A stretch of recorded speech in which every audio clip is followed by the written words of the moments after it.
Go ahead, say it. Go ahead. I asked, look, you need to be humble, sir. I'm ready. Hey, I'm ready. This one thing I hate about detailing, Rez. What? Clean up.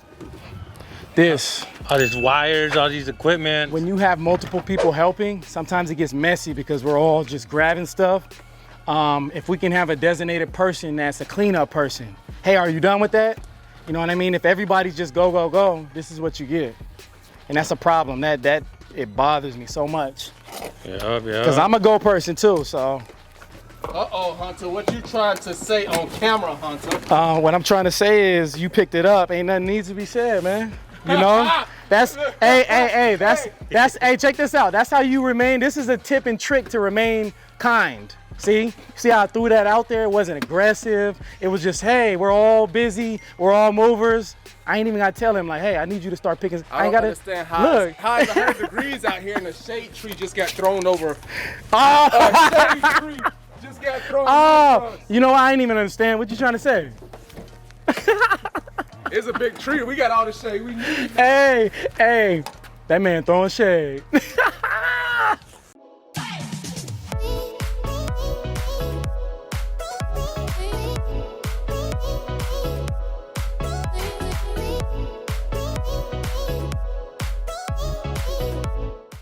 Now, Wayne. Yes, sir. He's been a month in the game. Mm-hmm. What are some things that a detailer needs to make it? You know we what? were just talking about it. One thing about him is he listens to everything that I say. Yeah. Hey, make it Google. Bam. Hey, you got your website? 3-4 days later, he got the website. You got your logo? Bam, he got the logo. So he's doing everything he needs to do to have his foundation strong. So it just comes with time now. You know what I mean? And patience and consistency. He'll be there. Now, he could pass me too. Stay when do you consistent. see people fall off? When do people fall off? The summer, the winter, when they don't have business, when life hits them. Okay. This is what I always put Christ in. And when people aren't grounded in Christ and they don't have faith, for the most part, and they put their faith and trust in themselves, and they feel like when things aren't going right, they feel moved. Dang, I gotta go back to work. Bam, guess what drifts off? Detailing is gone. Now they stuck in work. But instead, they didn't go and do Uber and keep their business going to rotate, you know what I mean? So people panic, and then they just make a move out of feelings.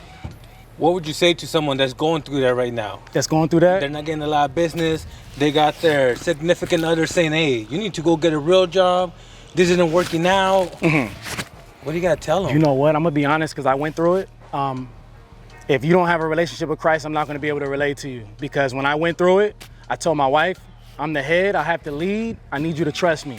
I said this over and over again. My wife, you know what I mean? We got in situations of being homeless, like you guys know.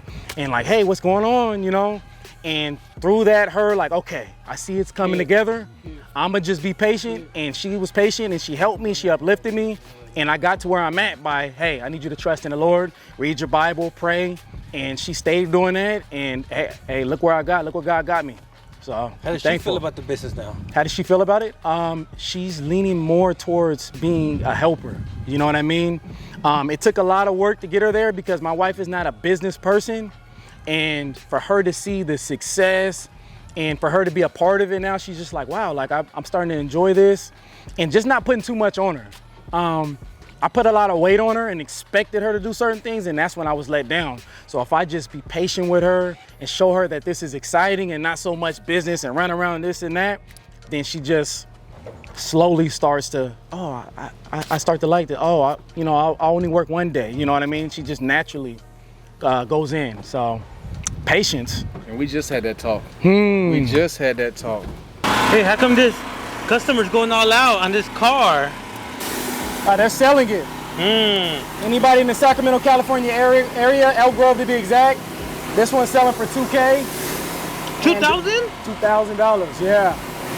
So, how many miles? I don't know the specs. Okay. We gotta talk to him, but he's selling it for cheap. Go ahead, say it. Go ahead. I asked, look, you need to be humble, sir. I'm ready. I'm ready. Look at this man. Ready. So I asked him, however you got those dark spots out of the rims, I need him to come show me over here. See, it's all about being humble. That's gonna be an extra $20. Look at him. That's gonna be an extra 20. Wait, what's gonna be an extra 20? You show my tips and tricks. Hey, in that case, I need to do with you. That's 200.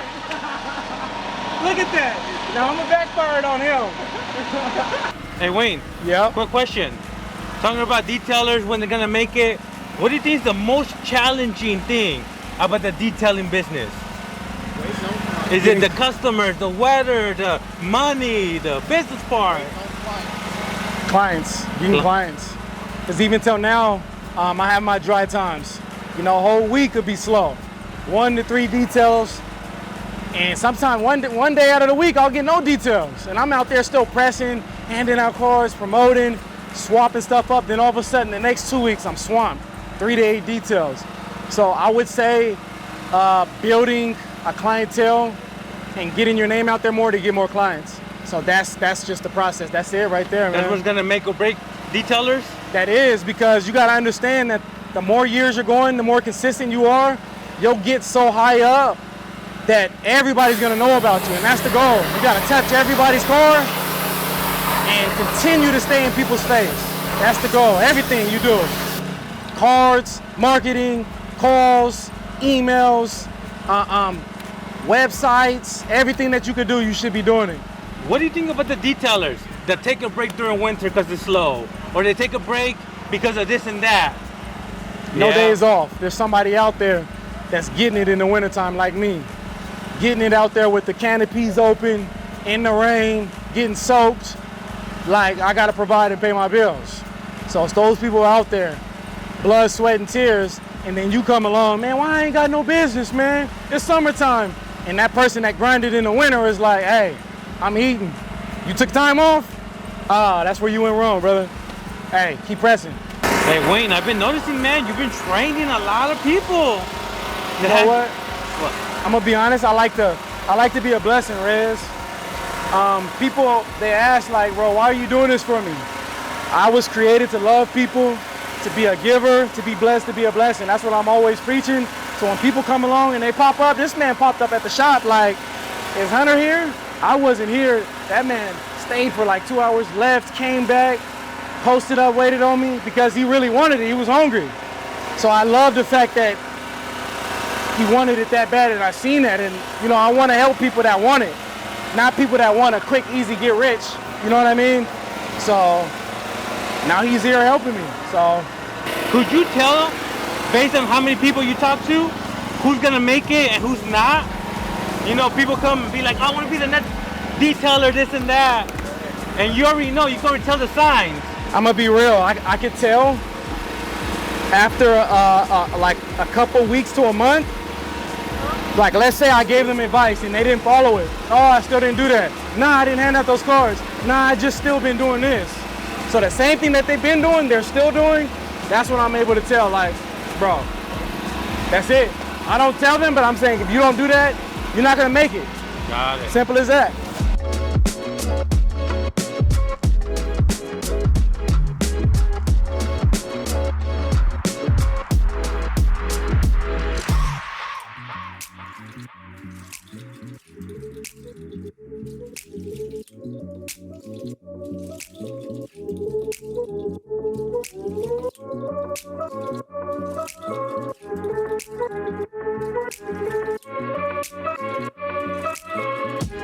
Hey Hunter. Yep. So, for the new detailers, Yes, sir. when do you decide when you're gonna hook up the customer with a freebie and charge for it?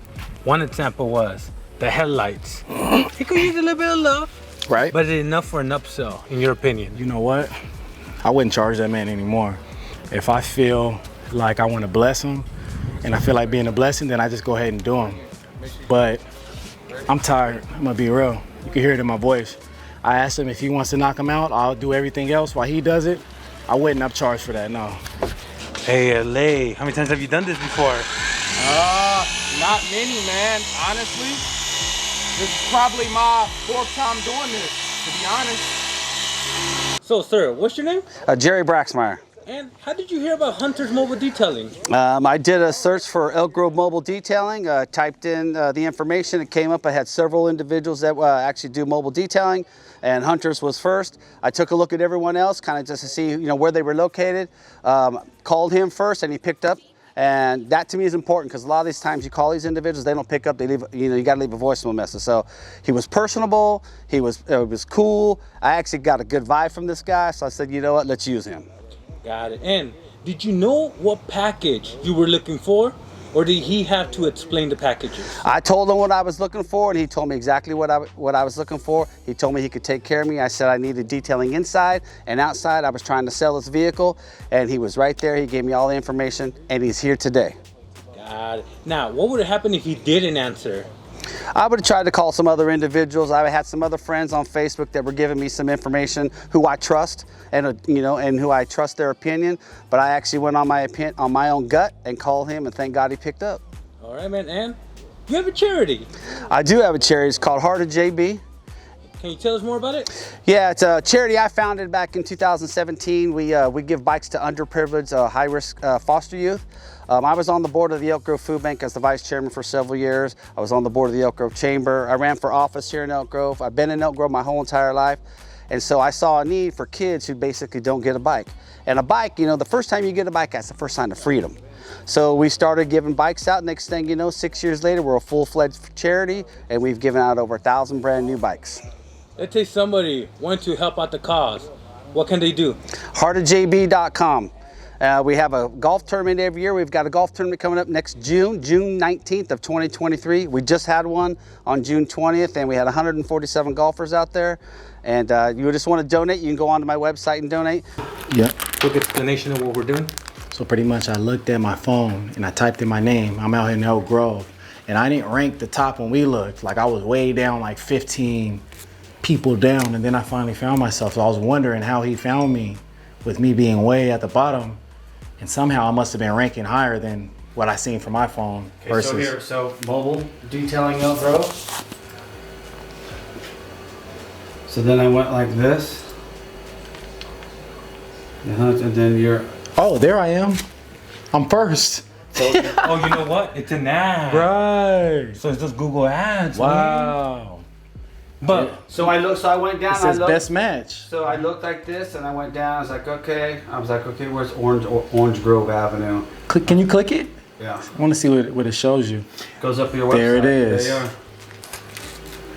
Okay. it's Google Ads. Wow. And when you were telling me, when I was talking to you, you said about the reviews. I was like, yeah, that's how I was telling you. It's like, yeah, I don't see hardly anything other than 5s. Right. So You were telling me I couldn't see the reviews? There they are. I told him to go ahead because I was asking, have you checked out my reviews? Because he was like, is my car gonna look immaculate? I want it to look spotless. Yeah. And I was like, have you checked out my reviews? And he was like, nah. I was like, look for them. And he's like, I see them right here. They look amazing. And he's like, let's do it. Hey, Hunter. Yeah. Let's Google Ads, bro. Man. See, I did it right. Hey, you may think I'm crazy, but sometimes I post 2, sometimes I post 3 Google Ads, man. I post more than one. Hey, do you do them yourself or you still use an agency? Nah, I do them myself now. Yeah. That's cost too much. They set me up and then I just run with it myself.